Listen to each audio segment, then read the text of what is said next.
दाइ नमस्कार। नमस्कार। हजुर के पीडित हुनुहुन्छ? लघु वित्तीय सहकारी मिटर ब्याजी वित्तीय संस्था कुनबाट पीडित हुनुहुन्छ? बैंक पनि पीडितै हो। बैंकले कालो सूचीमा हालिदिएछ।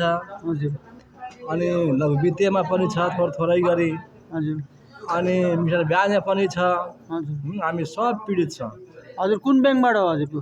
मेरो एनआइसिएसिया बैंकबाट हो, हजुर फलवाडी ब्रान्च। हजुर अनि एउटा हजुर छ परासी ब्रान्चमा छ, एनआइसिएसियामा छ। हजुर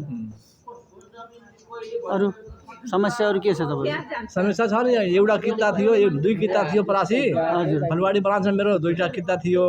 हजुर त्यसमध्ये एउटा किता मतलब 50-52 लाख पर्ने जति किता हजुर जम्मा 22 लाख रुपियाँमा बैंकले खाइदियो, अर्कालाई दिइहाल्यो।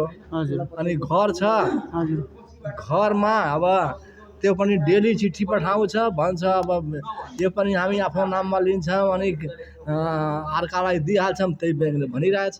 हजुर अनि अस्ति भर्खरै हो त्यो परासी ब्रान्चले अब त्यही पैसा तिर्नलाई एनआइसिएसियामा मैले आफ्नै जग्गा ज्वाइँको नामबाट गरेर मैले ऋण खाएँ। अनि त्यो ऋण मलाई दिने पैसा सहमति भयो हाम्रो, तपाईँले अब 1,10,000 पाउनु, 1,10,00,000 पाउनुहुन्छ। हामी भने म भने ठिक छ सर गर्नु त्यति। त्यति बेलामा मेरो 22-23 लाख रुपियाँ ब्याज भयो थियो, त्यो तिर्नु थियो। मैले भने त्यो 22-23 लाख रुपियाँ तिरेर अनि अरू पैसा पाइदिएपछि म आफ्नो व्यवसाय गर्छु, फेरि कर्जा तिर्छु। अनि त्यो बैंकले भने ल ठिक छ, हामी यसै टेबलमा बसेर वार्ता गरेँ बैंकमा गएर। अनि त्यही एनआइसिएसिया बैंकले भन्यो ल तपाईँले 1,10,00,000 रुपियाँ पाउनुहुन्छ, ठिक छ। पछि रोक्का गर्ने बेलामा उसले के भन्यो मलाई, हेर्नुहोस् त्यत्रो माथिबाट आदेश भएन हाम्रो, जम्मा तपाईँ 90 लाख पाउनुहुन्छ। मैले भने ठिक छ, 90 लाख पाइदिएपछि त्यही पनि 30-40 लाख रुपियाँ मेरो बच्छ, म उसलाई व्यवसायमा घुमाउँछु गर्छु भनेर। अनि रोक्का मेरो गरायो। 90 लाखको पैसा लास्टमा मलाई जम्मा दियो 70 लाख रुपियाँ दियो। यो दाइ कुन रोक्का गरा हजुरको? त्यही एनआइसिएसिया बैंकले रोक्का गरायो। हजुर रोक्का गरायो अब 90 लाखको, अनि पैसा दियो जम्मा 70 लाखको। हजुर अब त्यो पैसा मैले 22-23 लाख त मैले त्यो बैंकैमा तिर्दिएँ।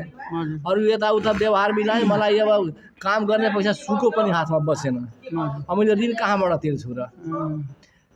यही सब त कहानी छ बैंकहरूको। अनि यो हाम्रो यो दुर्गा प्रसादज्यूले 20 लाखभन्दा मुनिको गरिबहरूको 20 लाखभन्दा मुनिको ऋण मिना गर्ने भनिरहनु भएको नि, यो कतिको त अरूलाई कस्तो छ, विश्वास कतिको लागिरहेको छ हजुरहरूलाई? मेरो त 100मा 100% विश्वास छ। हजुर अब हामीहरू गरिब जनताको काम गर्ने एउटा दुर्गा प्रसादजी नै हुनुहुन्छ। उहाँले नगरेपछि कसैले सुन्नेवाला छैन, कसैले गर्नेवाला छैन। हेर्नुहोस्, मुखमा आएर ठुल्ठुलो कुरा गर्छन् जुन नेता आए पनि, अनि काम गर्ने कुनै नेता छैन। दुर्गा प्रसाद जस्तै यति माने उहाँले यति गरिदिनु भएछ जे उहाँको कारणले यहाँको सानो हो अथवा ठुलो हो बैंकको, उहाँ कारणले सब मान्छे त बसिया छन्। नत्र कति मान्छे ढुल्दिन्थे, कति मान्छे मर्थे। यतातिर हामी अब मधेसको मान्छेले अलिक त्यति बुझ्ने खाले मान्छे पनि छैन। लघु वित्तीयमा फटाफट लोन लिएछन्, त्यही साइन गराएर दिएछ, 5 लाख दिएछ, 2 लाख दिएछ, त्यो बनाएर 20 लाख बनाएछ, 25 लाख बनाएछ। यो सक्सेस त हुन्छ नि, एकदम गारन्टी सक्सेस हुन्छ। मेरो त आत्माले भनिरहेछ दुर्गा प्रसादजीको भनेको अनि बोलेको आजसम्म झुठो भएको छैन। एकदम गारन्टी हुन्छ, मेरो विश्वास छ। पक्का छ न? एकदम पक्का छ, पक्का विश्वास छ मेरो। हस्, धन्यवाद हजुरलाई।